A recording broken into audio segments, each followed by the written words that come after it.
Bayangkan sebuah tanah luas di tengah Kalimantan Timur. Hutan-hutan tropis yang hijau, udara yang segar, dan suara alam yang menenangkan. Namun di tengah keheningan itu, berdiri ratusan alat berat, deru mesin, dan ribuan pekerja yang sibuk membangun sebuah mimpi besar, Ibu Kota Nusantara. IKN, singkatan dari Ibu Kota Nusantara, adalah proyek pemindahan Ibu Kota Indonesia dari Jakarta ke wilayah baru di Kabupaten Penajam Pasir Utara dan sebagian Kabupaten Kutai Kartanegara. Proyek ini bukan sekadar membangun gedung pemerintahan, melainkan menciptakan sebuah kota baru yang modern, pintar, dan berkelanjutan. Namun pertanyaan besarnya adalah, apa yang sebenarnya sedang terjadi di IKN sekarang? Hari demi hari, IKN mengalami perubahan yang signifikan. Di area pusat pemerintahan, fondasi-fondasi gedung kementerian sudah mulai berdiri. Beberapa jalan utama mulai diaspal, jembatan-jembatan dibangun, dan jaringan listrik serta telekomunikasi mulai terpasang. Presiden Jokowi telah beberapa kali meninjau langsung perkembangan proyek ini. Bahkan, sejumlah acara kenegaraan sudah direncanakan akan digelar di IKN dalam waktu dekat. Namun di balik kemajuan itu, ada cerita-cerita lain yang jarang terdengar di media. Pembangunan skala raksasa ini juga menghadapi berbagai tantangan, cuaca yang tak menentu, logistik yang sulit, dan koordinasi yang rumit antara berbagai pihak. Beberapa proyek mengalami keterlambatan, ada yang harus diulang karena masalah teknis. Belum lagi suara-suara kritis dari berbagai kalangan yang mempertanyakan dampak lingkungan, biaya yang membengkak, hingga kesiapan infrastruktur pendukung. Di desa-desa sekitar wilayah pembangunan, kehidupan masyarakat ikut berubah. Sebagian warga merasa optimis karena IKN membawa peluang ekonomi baru, lapangan kerja, dan fasilitas yang lebih baik. Namun sebagian lain khawatir kehilangan lahan, budaya lokal, dan lingkungan hidup mereka. Bagi para nelayan di teluk sekitar, reklamasi dan aktivitas pembangunan mulai mengubah jalur perairan tempat mereka mencari ikan. Di balik itu semua, visi besar IKN adalah menciptakan kota hutan pertama di Indonesia. Konsep ini menggabungkan teknologi modern dengan pelestarian alam, di mana 75% wilayahnya direncanakan tetap menjadi ruang hijau. Taman-taman kota, jalur sepeda, transportasi umum berbasis listrik, dan gedung-gedung pintar menjadi bagian dari rencana besar ini. Namun, mewujudkan visi itu tidak mudah. Prosesnya membutuhkan waktu, kesabaran, dan konsistensi dari semua pihak. Pemerintah menargetkan tahap pertama selesai pada 2024-2025, namun pembangunan penuh akan berlangsung hingga 2045. Itu berarti perjalanan IKN masih sangat panjang, penuh tantangan, tetapi juga syarat harapan. Hari ini, jika Anda berkunjung ke IKN, Anda akan melihat campuran antara alam liar dan proyek konstruksi raksasa. Anda akan mendengar suara burung bercampur dengan suara mesin. Anda akan melihat pekerja dari berbagai daerah di Indonesia, bersatu dalam satu tujuan besar, membangun masa depan bangsa. Apa yang sebenarnya terjadi di IKN sekarang? Jawabannya, sebuah babak baru sedang ditulis. Sebuah kota yang belum selesai, tetapi perlahan mengambil bentuknya. Sebuah mimpi yang masih dalam proses menjadi kenyataan. Perjalanan ini akan terus berlanjut. Setiap hari, setiap batu bata, setiap tiang pancang, adalah bagian dari cerita besar yang suatu saat akan kita kenang sebagai awal dari sejarah baru Indonesia. Di tengah hamparan Kalimantan Timur, pembangunan IKN tidak berhenti walau hujan deras mengguyur. Para pekerja tetap beraktivitas, meski tanah berubah menjadi lumpur. Mereka bekerja dengan jadwal yang ketat, mengejar target demi target yang sudah ditentukan. Beberapa zona pembangunan kini sudah terlihat bentuknya. Kawasan Istana Negara menjadi pusat perhatian. Meski belum sepenuhnya berdiri megah, fondasi dan kerangka bangunan mulai memperlihatkan desainnya yang unik. Istana ini direncanakan memiliki bentuk menyerupai burung Garuda, simbol kekuatan dan persatuan Indonesia. Di sisi lain, pembangunan gedung kementerian berlangsung bersamaan.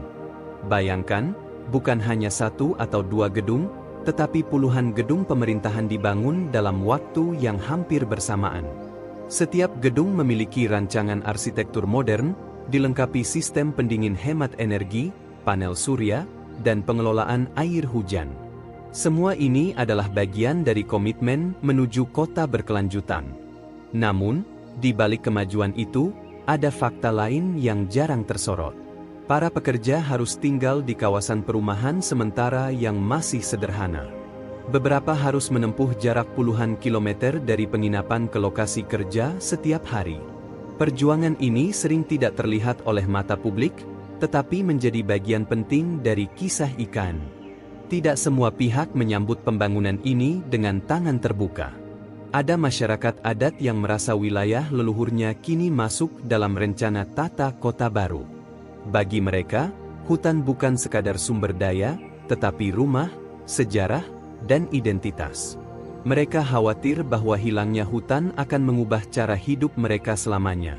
Pemerintah berjanji akan melakukan relokasi dengan adil, memberikan kompensasi yang layak, dan melibatkan masyarakat dalam proses pembangunan.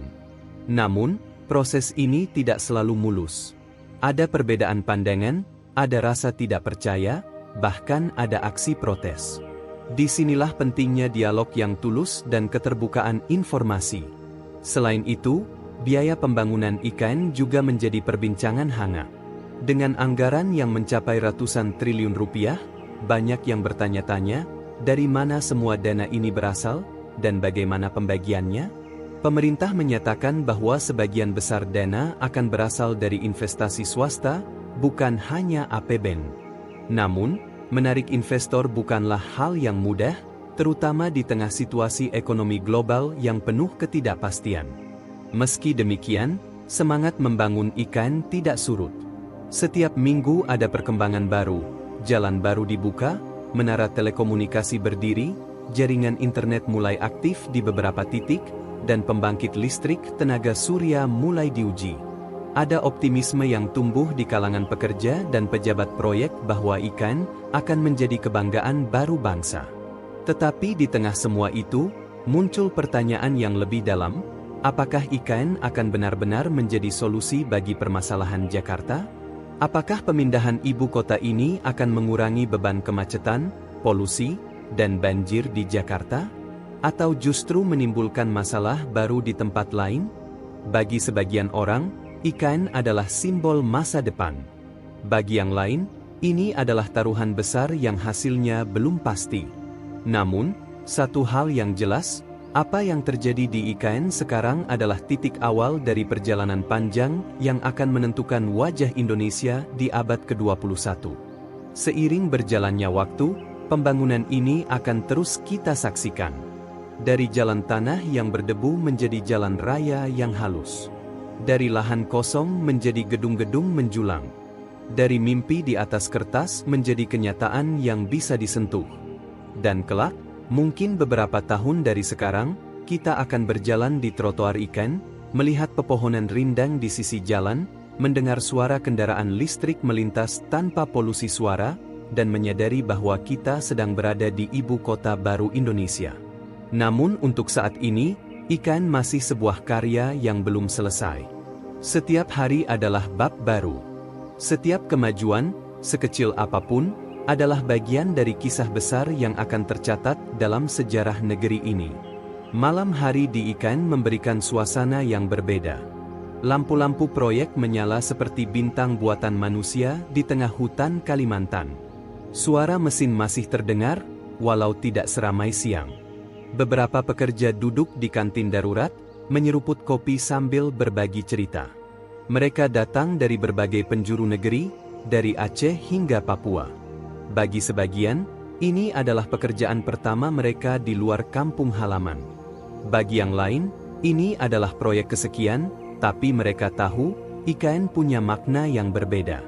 Ada rasa bangga, karena mereka ikut membangun sesuatu yang kelak akan dikenang generasi mendatang. Di sisi lain, tim perencana kota bekerja tanpa lelah. Mereka memeriksa cetak biru, memperbaiki jadwal, menghitung ulang kebutuhan material.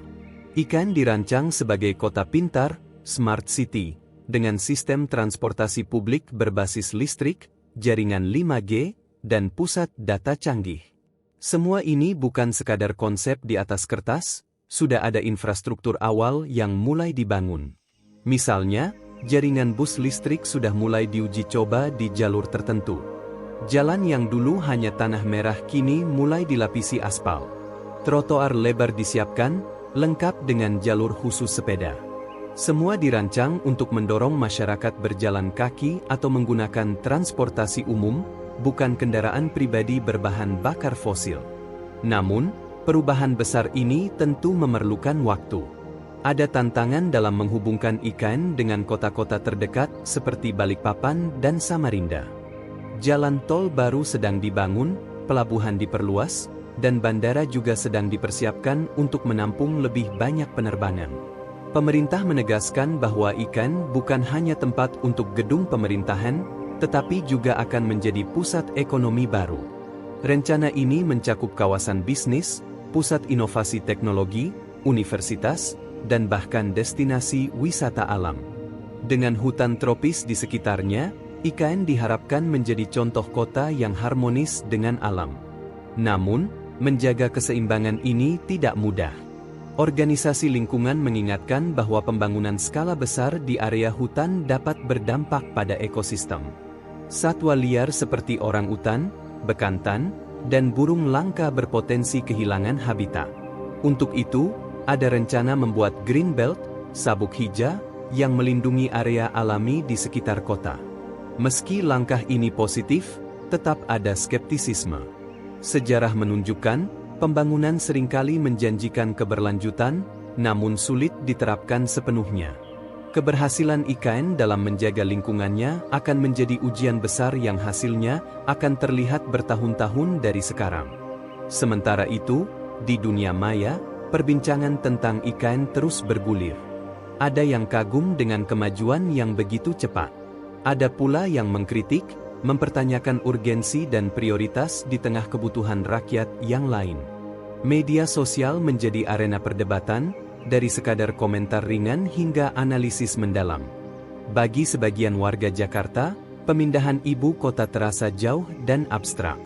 Namun, bagi mereka yang tinggal di Kalimantan Timur, IKN adalah kenyataan yang sudah hadir di depan mata. Harga tanah di sekitar lokasi pembangunan melonjak, usaha kecil mulai bermunculan, dan peluang kerja meningkat. Kondisi ini membawa harapan, tetapi juga kekhawatiran. Tidak semua warga lokal siap dengan perubahan cepat. Beberapa khawatir biaya hidup akan naik, budaya lokal akan tergeser, dan identitas daerah akan memudar di tengah arus modernisasi. Disinilah peran pemerintah daerah menjadi penting, menjaga agar kemajuan ekonomi tidak merugikan masyarakat asli.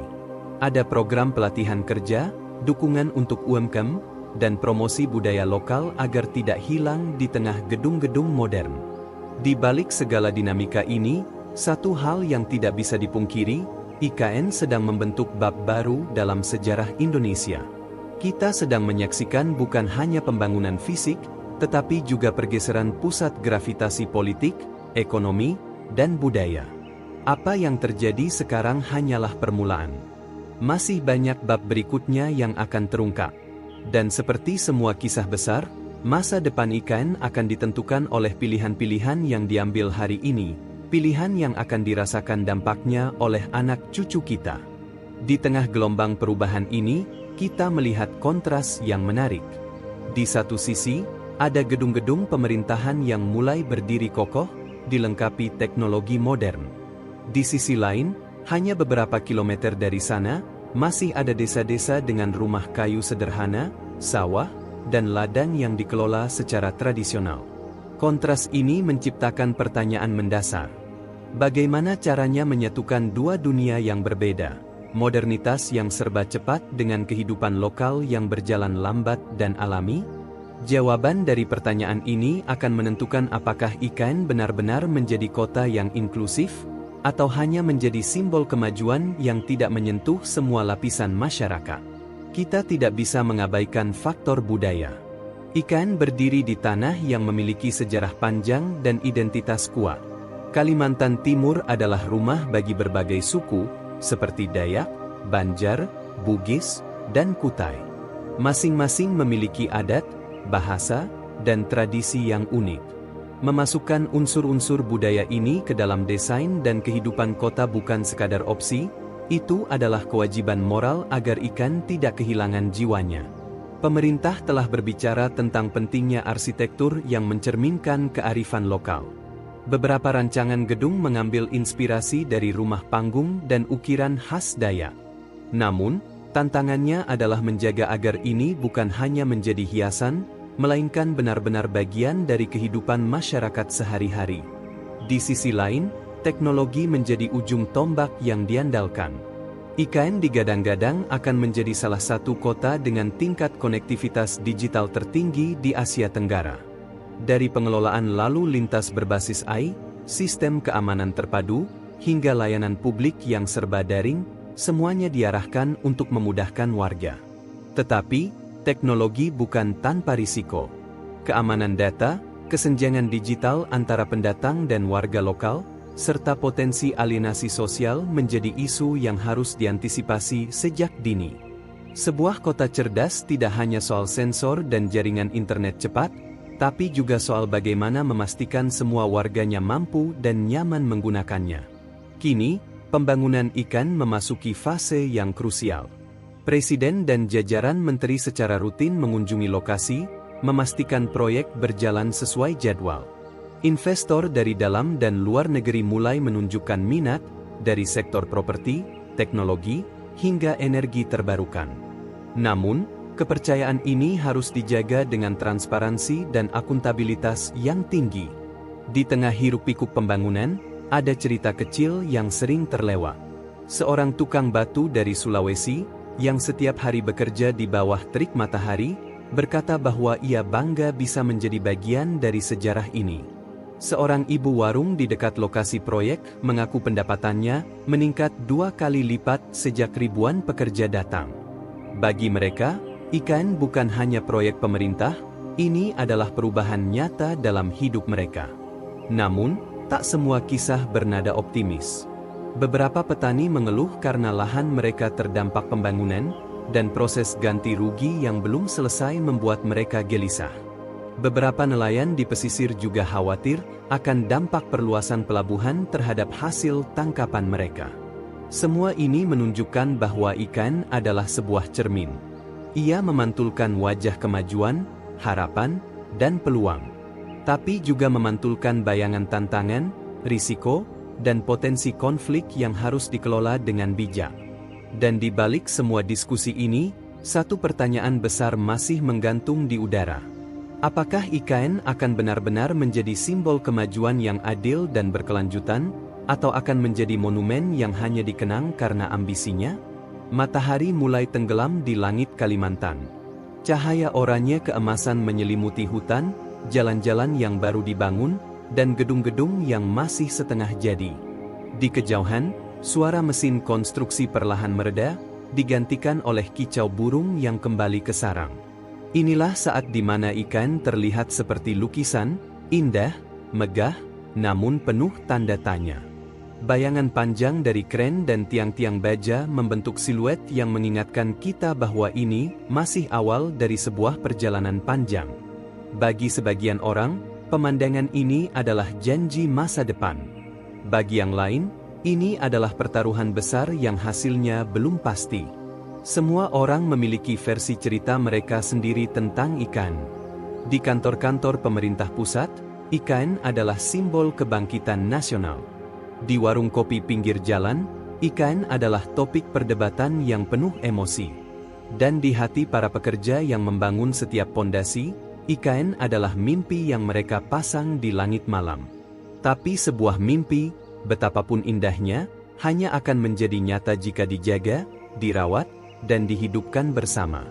IKN tidak hanya butuh batu bata, baja, dan teknologi. Ia butuh kepercayaan, keadilan, dan rasa memiliki dari semua rakyat Indonesia. Jika kita gagal memelihara nilai-nilai itu, IKN bisa berubah menjadi kota tanpa jiwa, indah dilihat, tapi hampa dirasakan. Namun, jika kita berhasil, IKN bisa menjadi bab baru yang menginspirasi dunia. Dan mungkin, suatu hari nanti, ketika generasi setelah kita berjalan di jalan-jalan yang kini masih berupa tanah merah, mereka akan mengingat bahwa disinilah mimpi besar Indonesia dimulai. Saudara-saudara, IKN bukan sekadar deretan gedung tinggi, jalan raya mulus, atau teknologi canggih. IKN adalah cermin dari ambisi, doa, dan kerja keras jutaan orang. Ia adalah kisah tentang bangsa yang berani bermimpi besar, meskipun jalannya penuh tantangan. Kita sedang menulis sejarah. Bukan sejarah yang hanya akan dibaca di buku pelajaran, tetapi sejarah yang akan hidup di napas anak cucu kita kelak. Namun, sejarah itu tidak akan indah jika hanya menceritakan kemenangan satu pihak. Sejarah itu akan benar-benar berarti jika di dalamnya ada keadilan, kebersamaan, dan kemanusiaan. Karena kota yang besar bukan diukur dari tinggi gedungnya, tetapi dari tingginya rasa saling menghormati di antara warganya. Bayangkan suatu hari nanti, kita berjalan di taman kota IKN yang rindang, melihat anak-anak dari berbagai daerah bermain bersama. Melihat pedagang kecil dan pengusaha besar berdampingan mencari nafkah. Melihat warga lokal dan pendatang saling menyapa tanpa curiga. Itulah IKN yang kita harapkan. Itulah IKN yang layak kita perjuangkan. Masa depan tidak akan datang dengan sendirinya. Kita yang harus membangunnya, menjaga, dan mengisinya dengan nilai-nilai terbaik bangsa ini. Dan ketika suatu saat nanti kita menoleh ke belakang, kita bisa berkata dengan bangga, "Ya, aku adalah bagian dari cerita besar itu. Aku ikut menulisnya." IKN adalah milik kita semua. Jangan biarkan ia menjadi hanya sebuah proyek. Biarkan ia menjadi rumah bersama. Jika cerita ini membuat Anda berpikir, jika Anda percaya bahwa masa depan bangsa ini layak untuk kita perjuangkan bersama, maka mari kita terus berjalan di jalur ini. Klik tombol subscribe dan nyalakan lonceng notifikasi, agar kita bisa bertemu lagi di cerita-cerita berikutnya. Cerita tentang Indonesia, tentang mimpi, dan tentang harapan.